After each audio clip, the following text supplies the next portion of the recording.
আজকে সর্বশেষ যে বিষয়টি নিয়ে আলোচনা করব তা হলো আল্লাহর উপর সম্পূর্ণ ভরসা রাখবেন। তবে কেউ কেউ এই কথা বিশ্বাস করতে চান না যে আল্লাহ তাদের কথা শোনেন কিংবা শুনবেন। এর কারণ হচ্ছে তারা অনেক দিন যাবৎ জীবন সংঘর্ষে লিপ্ত। এক সময় তাদের ধারণা হয়ে যায় আল্লাহ তাদের কথা শুনছেন না, তাদের চিন্তা করেন না, তাই তারা আল্লাহর কাছে দোয়া করছেন না, অনীহা প্রকাশ করছেন। প্রথমত এই কথা মনের ভিতরে গেঁথে ফেলুন যে আপনি আল্লাহর কাছে সবচেয়ে বড় পুরস্কার পাবেন। জানেন কি পুরস্কারটি কি? ক্ষমা।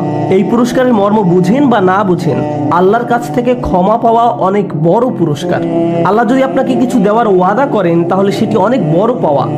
ধরুন আমার সন্তানদের মধ্যে একজন সন্তানের কোনো একটি কাজের জন্য আমি অত্যন্ত নারাজ হয়েছি। সে যে কাজটি করেছে তা ভুল কাজ। আমি রেগে গিয়ে তাকে বকাঝকা করতে লাগলাম, এই কাজটি তোমার করা উচিত হয়নি, তুমি এভাবে বলতে পারো না, আমার বিশ্বাস হচ্ছে না তুমি এই কাজটি করছো, ইত্যাদি ইত্যাদি। বকা খাওয়ার পর ছেলে তার রুমের দিকে গেল কাঁদতে কাঁদতে। ঘরে বসে সে আমার জন্য সুন্দর একটি কার্ড বানালো আর লিখলো, আব্বা আমি তোমাকে ভালোবাসি। বানানোর পর কি মনে হয় কার্ডটি কি সে আমাকে দিয়েছে? না, সে কার্ডটি দুমড়ে মুচড়ে ডাস্টবিনে ফেলে দিতে চায়। এ সময় তার আরেক ভাই দেখে ফেলে আর তাকে জিজ্ঞাসা করে, কার্ডটি তুমি আব্বাকে দাওনি কেন, ফেলে দিচ্ছ কেন? তখন সে উত্তর দেয়, আব্বা আমার উপর এত রাগ করে আছেন যে তিনি খুশি হবেন না কার্ডটি দেখে, তিনি আমাকে আর ভালোবাসেন না। আমি যদি তার এই অনুভূতি সম্পর্কে জানতাম তাহলে কি করতাম? রাগান্বিত হয়ে বলতাম যে হ্যাঁ তুমি কার্ড ফেলে দাও, ভালো করেছো? না, আমি চোখের পানি ছেড়ে দিয়ে বলবো, তুমি এই কথা কেন মনে আনলে যে আমি তোমাকে ভালোবাসি না? হ্যাঁ তুমি ভুল করেছো, তুমি খারাপ কাজ করেছো, কিন্তু তুমি তো আমার আদরের সন্তান। তুমি হাজার ভুল কাজ করলেও আমি তোমাকে ভালোবাসি এবং ভালোবাসবো। আমি রাগ করলেও তোমার প্রতি আমার ভালোবাসা কমে যাবে না। ডাস্টবিন থেকে কার্ডটি নিয়ে সযত্নে রেখে দিব, কারণ আমি আমার সন্তানকে ভালোবাসি যদিও তারা ভুল কাজ করে থাকে আর আমাকে রাগান্বিত করে।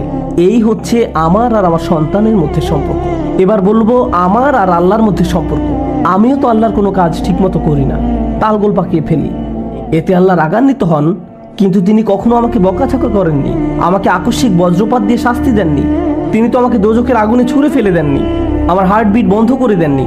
আমি যখন মিথ্যা বলছি কখনোই আমাকে শাস্তিস্বরূপ জবান বন্ধ করে দেননি।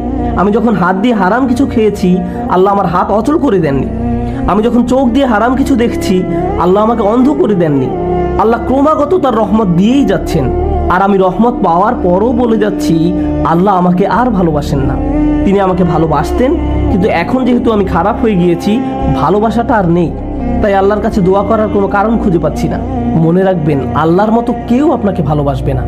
আপনার সন্তানের প্রতি ভালোবাসার অংশ, সন্তান আর বাবা মার প্রতি ভালোবাসার অংশ হলো আল্লাহ প্রদত্ত ভালোবাসার কিঞ্চিত অংশ, যা আমাদের হৃদয়ে আল্লাহ ভরে দিয়েছেন।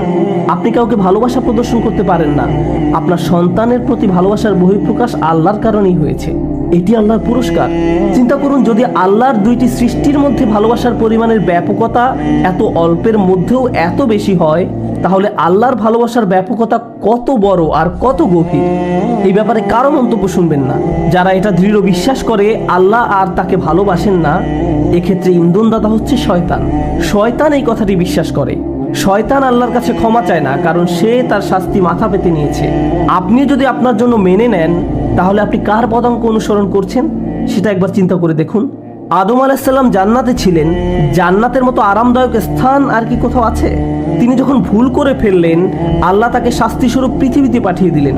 তিনি যদি বিশ্বাস করতেন যে আমাকে এত বড় শাস্তি দেওয়া হলো, আল্লাহ আমার উপর এত নারাজ যে পৃথিবীতেই পাঠিয়ে দিয়েছেন, আমি আল্লাহর সাথে আর কোন মুখে কথা বলবো? আমি তো আল্লাহকে অনেক নিরাশ করেছি। কিন্তু না, আল্লাহ তাকে তার বিশ্বাস দৃঢ় করার জন্য একটি খাস দোয়া শিখিয়ে দিয়েছেন, রব্বানা যালামনা আনফুসানা ওয়া ইল্লাম তাগফির লানা ওয়া তারহামনা লানাকুনান্না মিনাল খাসিরিন। হে আমাদের রব, আমরা নিজেদের উপর অন্যায় করেছি, আর যদি আপনি আমাদের ক্ষমা না করেন এবং আমাদেরকে দয়া না করেন তবে অবশ্যই আমরা ক্ষতিগ্রস্তদের অন্তর্ভুক্ত হব। আপনার অবস্থা যে কোনো সময় পরিবর্তন হতে পারে, আপনি অতি উত্তম অবস্থা হতে খারাপ অবস্থানে আসতে পারেন। জান্নাত আর দুনিয়ার সাথে কি কোনো দিক থেকে তুলনা করা সম্ভব? আদম আলাইহিস সালাম দুনিয়াতে আসার পরও আল্লাহর খুব সন্নিকটে ছিলেন, কারণ তিনি আল্লাহর কাছে সব সময় দোয়ায় লিপ্ত ছিলেন। দোয়ার উপর কখনোই বিশ্বাস হারাবেন না। আল্লাহ নিজেই বলছেন, উজিবু দাওয়াতাদ দাঈ ইযা দাআন। আমি আহ্বানকারী ডাকে সাড়া দেই যখন সে আমাকে ডাকে। এটা আল্লাহর ওয়াদা। আপনি যখন দোয়া করবেন আপনার প্রথম দোয়া হওয়া উচিত আল্লাহর কাছে ক্ষমা প্রার্থনা। এমন উদাহরণও আছে যে একটি জাতি চরম পাপ কাজে নিমজ্জিত এবং সেই জাতির ধ্বংস করে দেওয়া অনিবার্য সত্ত্বেও আল্লাহ সেই জাতিকে ধ্বংস করছেন না, কারণ সেই জাতির মধ্যে এখনো কিছু লোক আছে যারা প্রতিদিন আল্লাহর কাছে ক্ষমা প্রার্থনা করছে।